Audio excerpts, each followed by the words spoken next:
sejahtera kepada Dr. Khairi dan juga rakan sekalian. Nama saya Shirley Cindy. Saya dengan dua orang lagi rakan saya akan membentangkan mengenai kapitalisme barat dan juga dasar laissez-faire. Pertama sekali saya ingin menerangkan mengenai konsep kapitalisme, iaitu ia merupakan sistem ekonomi dan sosial yang cenderung ke arah pengumpulan harta kekayaan tanpa gangguan kerajaan dan juga berasaskan keuntungan. Maksudnya di sini, seorang individu dia mengumpul harta kekayaan tanpa diganggu oleh pihak kerajaan dan 100% keuntungan terletak pada dirinya sendiri. Konsep ekonomi kapitalisme ini merupakan sumber daripada pandangan Adam Smith menerusi karyanya yang bertajuk The Wealth of Nation. Falsafah ekonomi klasik ini mendukung kepada 3 prinsip, iaitu kebebasan individu, pemilikan individu dan juga perusahaan swasta. Dasar laissez-faire pula ialah ideologi politik yang menolak campur tangan kerajaan dalam ekonomi. Maka dengan itu, kita dapat memahami bahwa sistem ekonomi kapitalis menggalakkan pengumpulan modal, kebebasan ekonomi, hak milik persendirian, kebebasan pasaran, dan yang paling utama ialah perniagaan untuk keuntungan.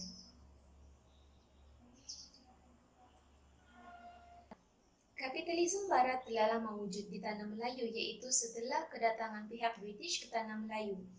Kemajuan dan kecanggihan teknologi yang dibawa oleh pihak British ke tanah Melayu telah membantu mempergiatkan lagi kemajuan sistem ekonomi kapitalis di tanah Melayu itu. Namun begitu, sistem ekonomi kapitalis ini telah mendorong kepada pengeksploitasi hasil bumi di tanah Melayu dan hanya menguntungkan pihak kerajaan British. Secara kesimpulan kecilnya, meskipun kehadiran pihak British ke tanah Melayu itu telah membawa kebaikan, iaitu mempergiatkan kemajuan sistem ekonomi dan sosial di tanah Melayu, tetapi ia turut mengubah sistem sosioekonomi di tanah Melayu itu sendiri sehingga membawa kepada beberapa kesan. Kesan tersebut akan dibincangkan oleh dua orang rekan saya selepas ini. Assalamualaikum warahmatullahi wabarakatuh dan selamat sejahtera. Baik, seterusnya kita akan beralih kepada kesan aplikasi kapitalisme barat dan laissez-faire yang dilaksanakan di tanah Melayu.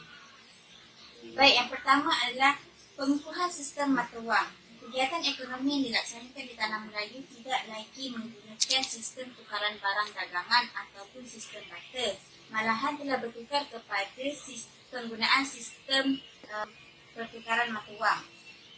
Selain itu, ketika zaman tradisional terdapat juga penggunaan mata wang dalam ekonomi seperti dinar, kupang emas dan jongkong. Tetapi telah bertukar ketika zaman pemerintahan kolonial di mana penggunaan mata wang perak Sepanyol telah diperkenalkan sekitar tahun 1850 di negeri-negeri Selat dan negeri-negeri Melayu Bersekutu.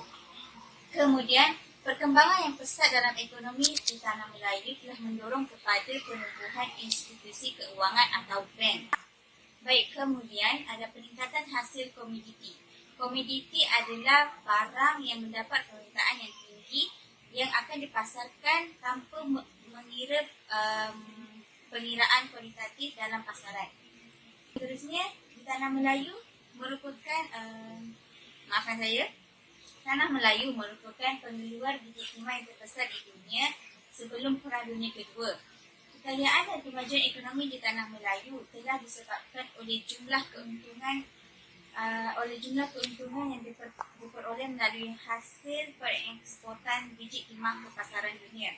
Selain itu, tanaman seperti getah, lada hitam, kopi juga dijadikan sebagai hasil ekspor dalam ekonomi di tanah Melayu. Kemudian antara faktor yang menyebabkan peningkatan hasil komoditi di tanah Melayu adalah disebabkan oleh kemasukan buruh-buruh asing seperti buruh Cina, kemasukan saudagar-saudagar Eropah. Malahan harga pasaran dan permintaan dunia tinggi terutamanya selepas berlakunya revolusi perindustrian. Itu saja daripada saya. Sekian, terima kasih. Assalamualaikum dan salam sejahtera. Saya Dewi Izzati ingin menerangkan kesan kapitalisme dan dasar laissez-faire, yaitu sistem pengangkutan dan perhubungan, yaitu jalan raya. Pembinaan jalan raya ini adalah bertujuan untuk mengangkut biji timah dan getah ke penggalan sungai. Jaringan jalan raya ini juga adalah menghubungkan bandar dan jalan Tanah Merah di ladang getah. Buktinya, pada tahun 1930, jaringan seluruh jalan raya menghubungkan Perai, Provinsi Wellesley, Perak, Selangor, Negeri Sembilan, Johor dan hingga ke Singapura. Seterusnya, kereta api. Landasan kereta api ini dibina untuk menghubungkan kawasan perlombongan biji timah ke kawasan pendalaman dan juga pelabuhan. Seterusnya yaitu kereta api. Landasan kereta api telah dibina untuk menghubungkan kawasan perlombongan biji timah di kawasan pendalaman dan juga pelabuhan. Misalnya pada tahun 1885, kereta api telah dibina untuk menghubungkan pelabuhan Weld dan Taiping yang mana telah menjadi pusat perlombongan di kawasan Larut. Yang seterusnya yaitu telegraf. Di Tanah Melayu, sistem perhubungan telegraf ini telah mula berkembang dari pusat perkembangan ekonomi, pusat pentadbiran dan juga pelabuhan. Buktinya pada tahun 1875, sebuah pejabat pos telah dibina di Taiping, Perak. Dan seterusnya mula berkembang di seluruh Perak iaitu di Ipoh, Tapah dan juga Batu Gajah. Kisah seterusnya yaitu penanaman getah. Tanaman getah mula menjadi tanaman penting setelah kopi mengalami kejatuhan harga. Hal ini menyebabkan berlakunya permintaan yang besar terhadap getah sehingga pengusaha mula memberikan tumpuan kepada tanaman getah. Orang yang telah mengenalkan tanaman getah ini ialah Henry Nicholas Ridley, di mana beliau mendapati bahawa tanaman getah ini sesuai ditanam di Tanah Melayu. Dengan itu pada tahun 1909, harga getah telah meningkat sebanyak 70%, iaitu sebanyak $1.82 meningkat kepada $6.05. Oleh itu, dengan kenaikan harga ini adalah berasaskan permintaan dari negeri-negeri industri, terutamanya dari negara-negara pengeluar kereta di Amerika Syarikat. Terima kasih.